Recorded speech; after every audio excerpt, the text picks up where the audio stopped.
Good morning, good afternoon, good evening, wherever you are. This is a presentation by about Hinduism, and it is done by Achola David. Now, welcome and enjoy.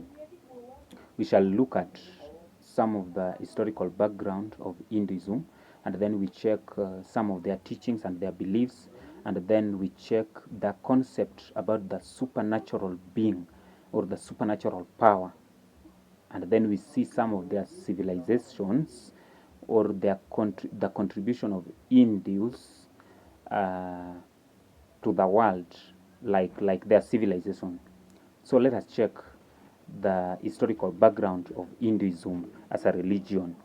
So Hindu is considered one of the oldest religion of the world, and the founder of it is not known, neither the date of its founding, and it is considered as a way of life. So the name Hindu religion, the name Hindu is believed to have been driven from river Hindu.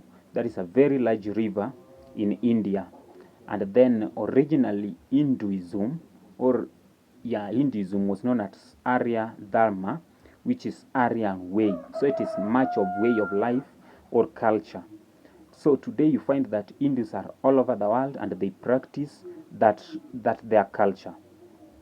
Let us check the step 2 of this presentation is about the core beliefs or the teachings of Hinduism, or of the teaching of this religion, Hinduism.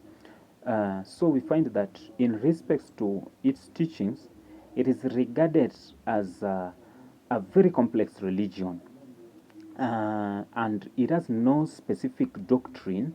That is, we find that religion is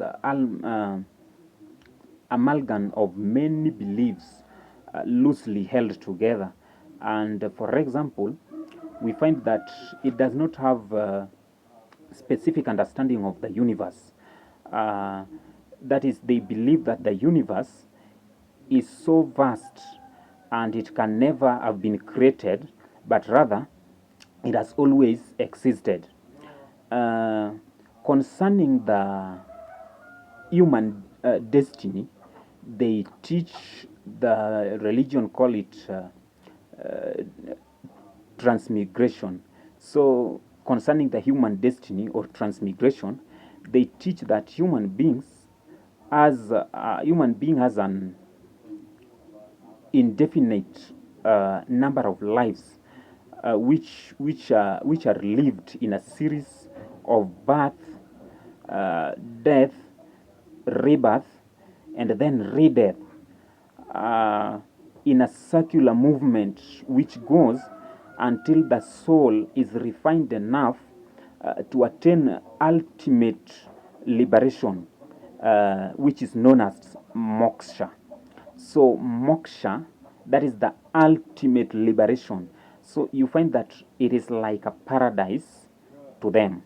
So we have a that circular life system of birth, death, redeath, and then rebirth until you attain a moksha, which is like a paradise, and then there you are in a good place.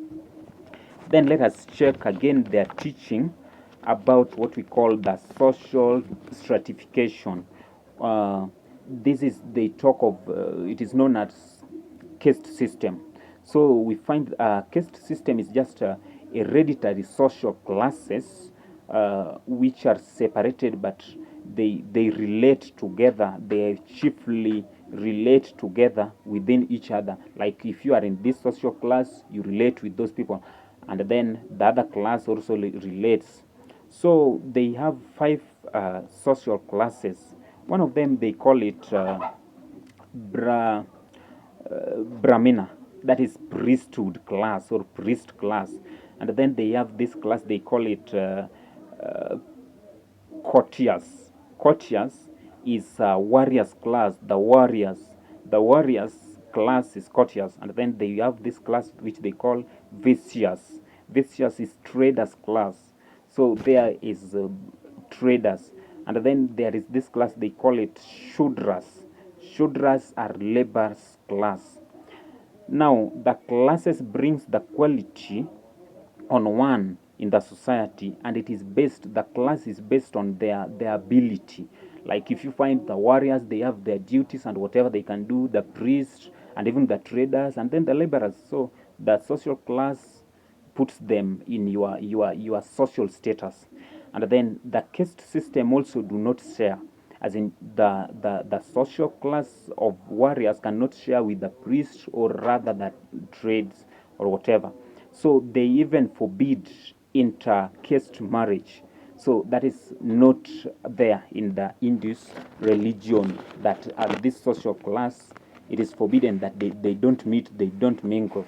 That is at first, but later we find that due to transformation or much civilization, today the social class meet. Well, the third aspect is about the concept of the supernatural being in Hindu or in Hindu religion. We find that they have no straightforward teaching about the supernatural. The teaching is vague because within the same religion, there are various views which point to both monotheism and then polytheism at the same time in the same religion. They worship through personal idols. That is, it is much of polytheism and monotheism. You can't, they can't believe, they don't believe in one supernatural being. Well, they follow a unique argument concerning this culture of, or this concept of supernatural. The concern is that is not whether or not the supernatural is, or to whether the supernatural is one, but rather the belief is that whoever the belief is rather believe that you be in oneness with the supernatural, whoever that supernatural is. So you, regardless of what or how the supernatural is, but you be at oneness with the supernatural. That is a very unique teaching. So they follow this philosophy of truth is one, but the wise call it by many names. The truth is one. Wise call it by many names. That is the Hindus in supernatural. They believe in such a concept. So, in summary or in short, some of their beliefs, we find that one, they believe in one universal soul. That is one universal soul, and then there is immortal individual soul. There is immortal individual soul through transmigration by karma. You find that, and then there is this belief in karma. Karma is just a bad action that affect your life or your soul in future, regarded of what you have done when you are alive. And then there is this belief in moksha. We found that they have a circular life system which is being renewed from birth, rebirth, birth, death, rebirth, and then redeath, until it is the soul is refined to reach the ultimate superiority, that is moksha. So they believe in that moksha and the rest. So let us come to concept of civilization or Indus civilization, or what the Indians contributed to our world today. Or the first world's university, that is Takshashila. Takshashila University was the first world university and it was found in India by 700 BC. Within it had very many. It was complex and it was a bit advanced. It had 300 lecture halls, and it had some laboratories and libraries. It was a very great and big university, and it is the first world university found there. And then again, another thing which they contribute is that the numeral zero.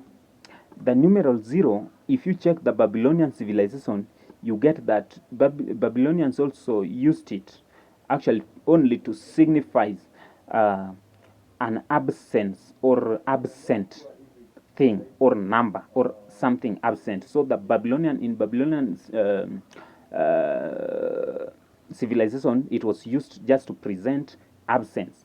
But in India, the number it was the first. They were the first people to use it as a symbol in arithmetic.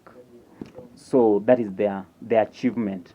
Another thing which they contributed is that they are the first people to invent and to use this issue of baton. That is the ornaments which they had made from sisal, and some holes were pierced inside, and then it became something like a baton. So they were the first people to use those buttons. Another thing here, ladies will understand that shampoos, those are ladies which are used in ladies' hair, uh, originated from India. That is around 1762 period, and it was used as a head massage consisting of alkali natural oil and fragrance, and it was their civilization. Again, there is this issue of cure for leprosy.